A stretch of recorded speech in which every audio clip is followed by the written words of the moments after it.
ദൈവത്തെ നമ്മൾ എങ്ങനെ ഭയപ്പെടണം? സ്തോത്രം.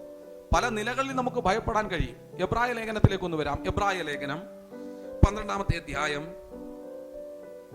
അതിന്റെ 28, 29 വേദവാക്യങ്ങളൊന്ന് വായിച്ചാട്ടെ. എബ്രായ ലേഖനം 12-ാം അധ്യായം 28, 29 വേദവാക്യങ്ങൾ.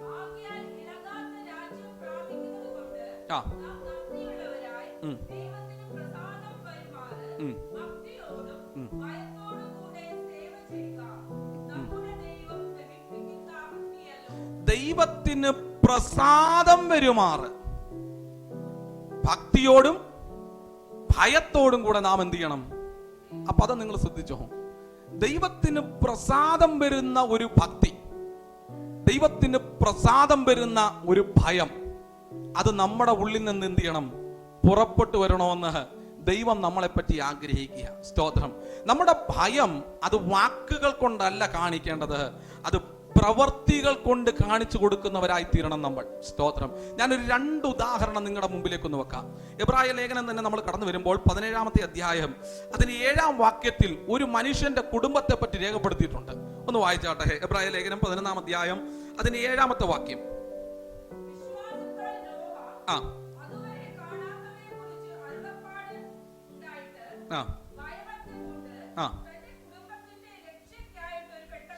ഭയഭക്തി പൂണ്ട് തന്റെ കുടുംബത്തിന്റെ രക്ഷയ്ക്കായിട്ട് ഒരു പെട്ടകം തീർത്തു. അപ്പൊ നോഹ പെട്ടകം പണിയാനുള്ള കാരണം എന്താ?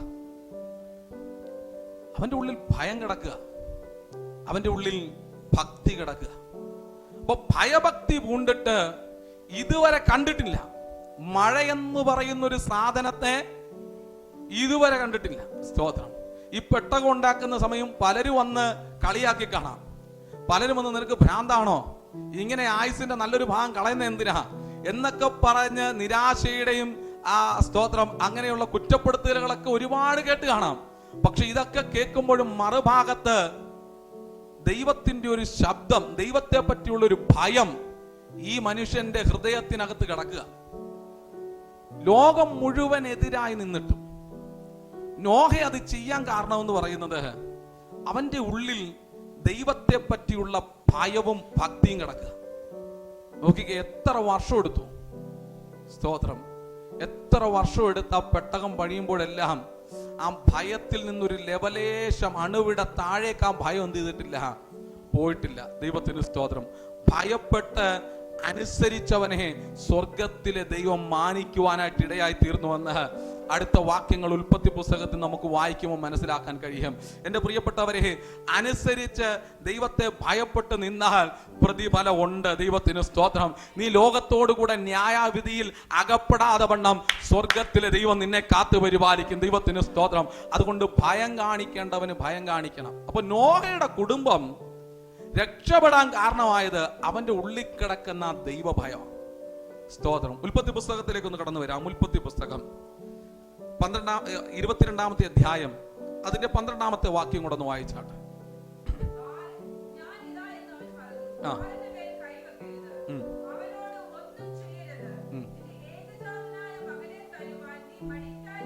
ആ വാക്ക് നിങ്ങൾ ശ്രദ്ധിക്കണം. നിന്റെ ഏകജാതനായ മകനെ തരുവാൻ നീ മടിക്കായക കൊണ്ട്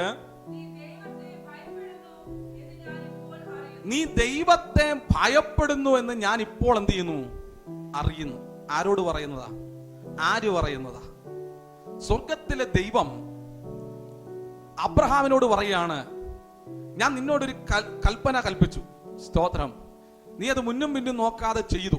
ചെയ്യാനായിട്ട് എന്ന് പറഞ്ഞാൽ കുഞ്ഞിനെ അവിടെ കിടത്തിയിട്ട് ഈ കത്തി മുകളിലേക്ക് ഉയർത്തുമ്പോൾ അക്ഷരാർത്ഥത്തിൽ ഹൃദയത്തിനകത്ത് ഇസ്ഹാക്ക് മരിച്ചു.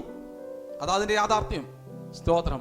പക്ഷെ കത്തി മുകളിലേക്ക് പൊക്കി അടുത്ത ശബ്ദം ഇറങ്ങി വരിക, ബാലന്റെ മേൽ എന്ത് ചെയ്യരുത്? കൈവെക്കരുത്. എന്നിട്ട് ദൈവം അവിടെ ഇത് അബ്രഹാം പറയുന്നതല്ല, ദൈവം പറയുന്നത്. സ്തോത്രം. ദൈവം അബ്രഹാമിനെ നോക്കി പറയുകയാണ്, നിന്റെ ഏകജാതനെ മകനെ തരുവാൻ നീ മടിച്ചില്ല. അതിൽ നിന്ന് എനിക്കൊരു കാര്യം മനസ്സിലായി, അബ്രഹാമേ, നീ ദൈവത്തെ ഭയപ്പെടുന്നു. സ്തോത്രം. അപ്പൊ അബ്രഹാം ഇത് ചെയ്യാനുണ്ടായ ചേതോ വികാരം എന്താ? അവന്റെ ഉള്ളിൽ ദൈവത്തെക്കുറിച്ചുള്ള ഭയം കിടക്കുക. സ്തോത്രം. ആ ഭയമുള്ളത് കൊണ്ടാണ്, ആ ഭയപ്പെട്ടത് കൊണ്ടാണ് ആ കുഞ്ഞിനെ യാഗം കഴിക്കാനായിട്ട് എന്ത് ചെയ്യുന്നത്, കൊണ്ടുപോകും. നോക്കിക്കേ, ഭക്തന്മാർ അങ്ങനെ ദൈവത്തെ ഭയപ്പെട്ടത് കൊണ്ട് സ്വർഗത്തിലെ ദൈവം അവനെ മാനിച്ചതായിട്ട് അടുത്ത വാക്യങ്ങളിൽ നമുക്ക് വായിക്കാൻ കഴിയും. 16 തുടങ്ങിയുള്ള വേദവാക്യങ്ങളൊന്ന് വായിച്ചേ. സ്തോത്രം. 16 തുടങ്ങി.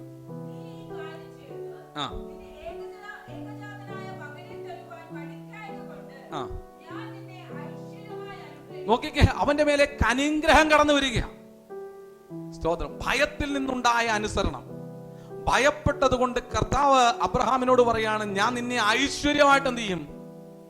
കണ്ടോ, അനുഗ്രഹം വഴിമാറിപ്പോകുന്നത് എന്താണെന്ന് പഠിച്ചോണം. സ്തോത്രം. അനുസരണമില്ല, ഭയമില്ല. സ്തോത്രം. പിന്നെ എങ്ങനെ അനുഗ്രഹിക്കപ്പെടും? അടുത്ത വാക്യം കൂടെ.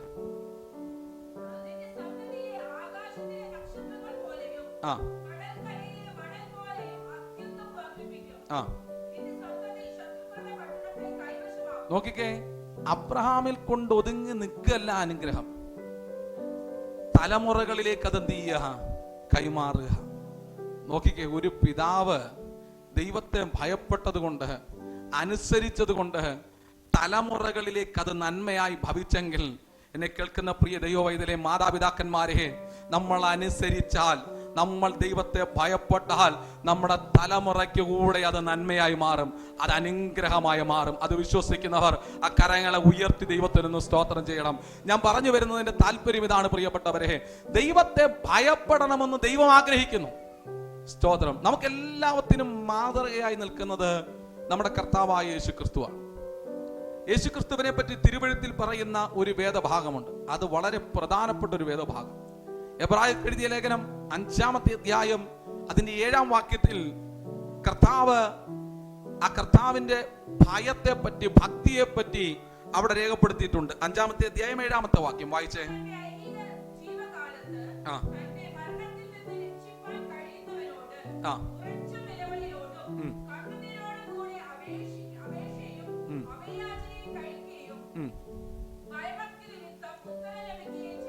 കണ്ടോ, കർത്താവ് അവിടെ ഉറച്ച നിലവിളിയോടുകൂടെ കർത്താവ് പിതാവായ ദൈവത്തോട് പ്രാർത്ഥിക്കുമ്പോൾ അവസാനത്തെ സെന്റൻസ് ഇങ്ങനെയാണ്, ഭയഭക്തി നിമിത്തം. അപ്പൊ നമ്മുടെ ഉത്തരങ്ങളൊക്കെ എന്തുകൊണ്ടാണ് മുടങ്ങിപ്പോകുന്നത്? എന്തുകൊണ്ടാ ചിലതിനൊന്നും ഉത്തരവില്ലാതെ?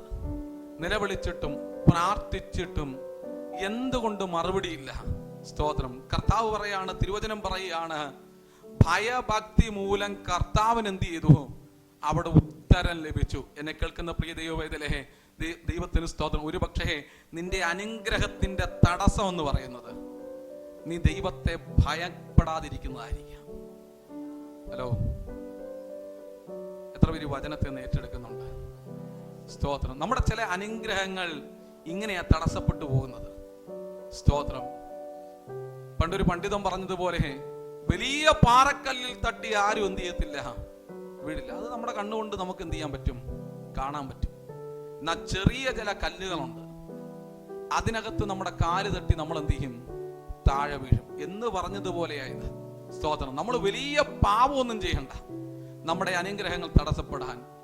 ദൈവത്തെ കുറിച്ചൊരു ഭയം ഉള്ളിലില്ലെങ്കിൽ, സ്തോത്രം, കള്ളം പറയുമ്പോൾ, ചിലത് ചെയ്യുമ്പോൾ ദൈവത്തെ പറ്റി ഒരു ഭയം നമ്മുടെ ഉള്ളിൽ ഇല്ലെങ്കിൽ, സ്തോത്രം, നമ്മൾ അവിടെ തിരിച്ചറിഞ്ഞോണം, നമ്മുടെ അനുഗ്രഹം അവിടെ തടയപ്പെടുക എന്ന്. പകൽ ദൈവത്തെ ഭയപ്പെടാനുള്ള ഒരു ഹൃദയത്തിന് വേണ്ടി എത്ര പേര് ഇതിനകത്തൊന്ന് പ്രാർത്ഥിച്ചു തുടങ്ങും? എല്ലാ കണ്ണുകളും ദൈവസന്നിധിയിൽ നടച്ചാട്ടെ.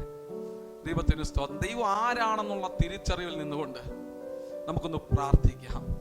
കർത്താവിനെ ഭയപ്പെടുവാനുള്ള ഒരു കൃപ, അങ്ങനെയുള്ളൊരു മനോഭാവം, മനസ്സ് നമ്മുടെ ജീവിതത്തിൽ ഒന്ന് ലഭിക്കേണ്ടതിന് വേണ്ടി എല്ലാവരും പ്രാർത്ഥിച്ചു തുടങ്ങിയാട്ടെ. കർത്താവിനെ ഭയപ്പെട്ടാൽ അത് നമ്മളെ അനുസരണത്തിലേക്ക് എത്തിക്കും. നമ്മൾ അനുസരിച്ചാൽ ദൈവത്തിന് സ്തോത്രം, അത് നമ്മെ അനുഗ്രഹത്തിലേക്ക് എത്തിക്കും. ഇത് പകൽ ഭയത്തിൽ തുടങ്ങട്ടെ.